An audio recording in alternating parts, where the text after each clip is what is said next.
문재인 대통령이 오늘 신년사를 통해 남북 대화 의지를 다시 한번 밝히면서 북한의 반응에 관심이 쏠리고 있습니다. 또 8차 당대회를 통해 북한 내부의 권력 구도에도 변화가 생겼습니다. 이물출 경남대학교 극동문제연구소 교수 연결해서 자세한 내용 들어보겠습니다. 교수님 안녕하십니까? 네, 안녕하십니까. 네, 앞서 전해드린 것처럼 문재인 대통령이 오늘 신년사에서 동북아 방역, 보건 협력체를 제안했습니다만 이에 앞서서 북한이 지난 9일에 방역 협력 등 관련 사안을 비본질적인 문제라고 언급했거든요. 북한이 이번 대통령 신년사에 어떻게 호응할 것으로 보시는지요?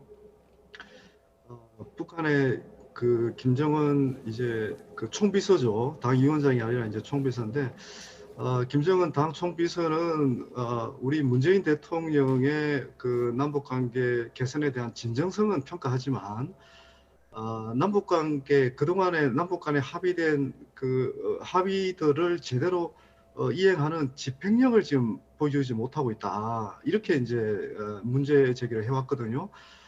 그리고 이번 8차 당대회에서도 결국 그 남북관계 관련해서는 자신들이 주장하고 있는 본질적이고 근본 문제를 해결할 수 있는 역량을 보여달라고 지금 요구를 하고 있는 겁니다.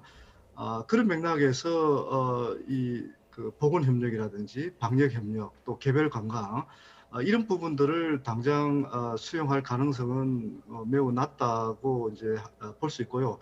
이제 그럼에도 불구하고 우리 정부가 남북 관계를 개선하려고 하는 진전성에 대해서는 여전히 긍정적으로 평가할 가능성은 저는 있다고 봅니다. 네. 교수님 연장선상에서 김정은 위원장 같은 경우에는 그 개별 관광 문제에 대해서도 비본질적인 문제라고 비판하지 않았습니까? 이와 관련해서 금강산에 그 우리 기업이 지은 관련 시설들이 있는데 여기에 대한 독자 개발, 더 나아가서 남측 시설물을 일방적으로 철거할 가능성도 있는 겁니까? 예, 철거할 가능성이 있습니다. 지금 이번 당대에서 김정은 위원장이 보여주고자 하는 것은 당이 결정한 사항은 무조건 관철해야 된다. 이 당이 결정한 사항을 관철하지 못할 경우에는 또 과감하게 크게 합당한 그 문제 제기를 하겠다. 뭐 이런 얘기하고 있는 거거든요. 지금 좀 이따 설명을 하겠지만 김정은 위원장이 일관되게 그 주장하고 있는 것 중에 하나가 이 당 정책을 관철하지 못하면 우리 사회주의 건설은 더 커다란 장애물에 봉착할 수밖에 없고 또 더 큰 위기에도 직면할 수 있다. 이런 메시지를 계속 보내는 거예요. 그런 맥락에서 남북관계 특수성을 고려해서 금강산 지역의 우리 측 시설을 철거한다고 했는데 그냥 넘어갈 그런 가능성은 거의 없는 게 지금의 남북관계 현실이라고 할 수 있습니다. 네, 교수님 그런데 그 금강산 지역에 있는 우리 측 시설을 일방적으로 철거할 경우에 또 남북 관계에 또 다른 큰 악재가 될 수밖에 없을 것 같거든요.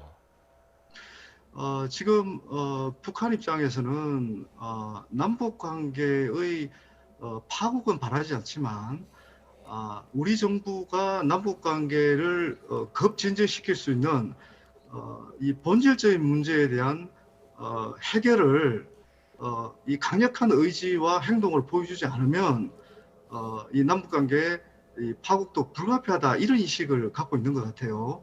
금강산 쪽에 있는 우리 그 시설 철거라는 게 남북관계에도 또 다른 악재가 되는 것은 분명하지만 지난해 그 개성의 남북 공동 연락사무소 폭파 사건에서도 보듯이 금강산의 남쪽 시설을 철거하더라도 우리 정부가 보다 과감하게 이 자신들이 요구하고 있는 근본 문제 해결에 나서달라 그렇게 이제 촉구하는 그런 시위 성격일 수도 있거든요. 네. 그런 맥락에서 우리 쪽 금강산 관광 시설을 철거할 가능성도 있다고 보는 것이죠.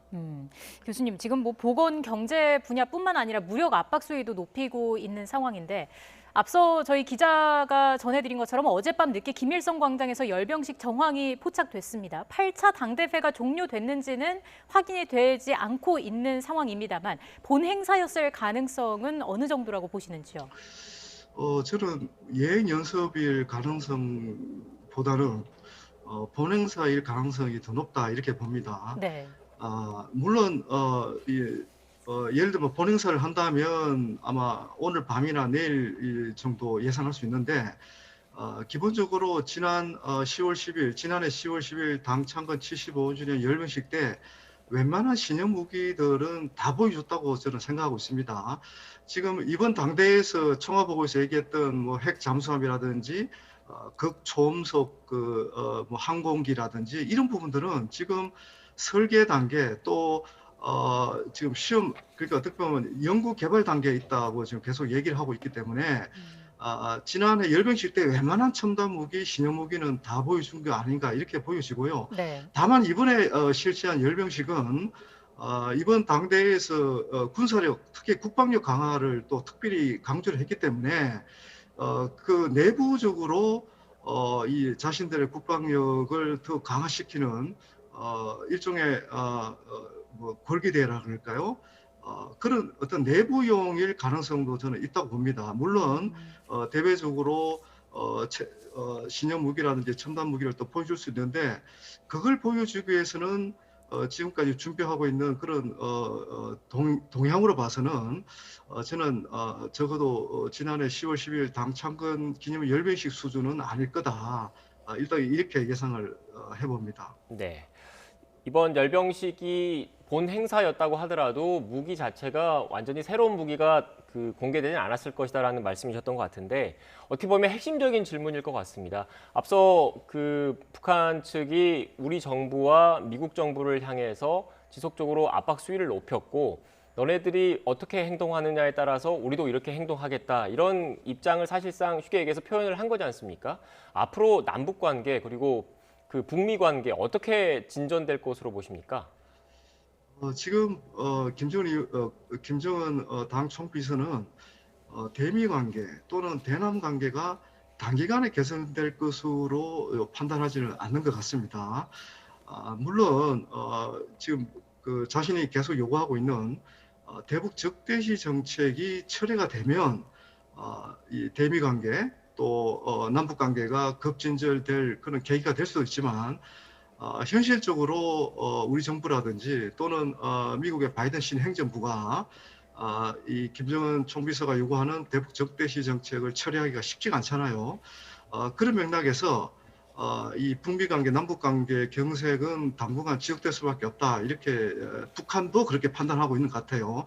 그런 판단에 기초해서 이번 당대에서 대내외 정책이 나온 것이 아닌가 이렇게 저는 분석하고 있습니다. 네, 교수님 마지막으로요. 북한 내부 권력에도 변화가 생겼습니다. 전반적으로 어떻게 평가하시는지도 궁금하고요. 또 김정은 위원장의 여동생 김여정 부부장의 승진 여부도 관심이었는데 이번에 정치국 후보위원회에서도 빠지고 당 부장 명단에서도 빠지지 않았습니까? 이건 또 어떤 의미로 볼 수 있는지까지 답변을 부탁드리겠습니다.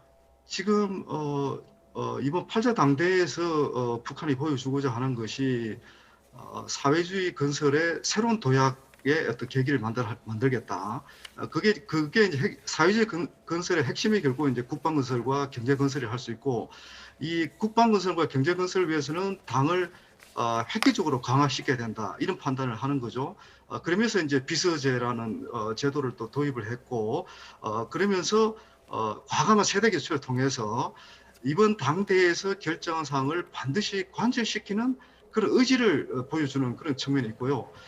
우리가 이제 관심을 두었던 결국 이제 김여정 당 제1부부장의 위상의 이제 약한 부분인데 이번 그 인사에서도 보여주는 것은 철저하게 그동안의 실적 그리고 업적 이런 거에 따라서 과감하게 이 성질 발탁도 하고 또 과감하게 또 배제도 시키고 그런 조치를 취한 것 같아요. 그런 면에서 보면 여동생 김여정은 이 당 정치국 위원으로 승진할 만한 업적과 성과를 제대로 못 보여주는 그런 측면들이 이번 정치국 후보위원회에서도 빠진 게 아닌가 이렇게 지금 평가할 수밖에 없고요.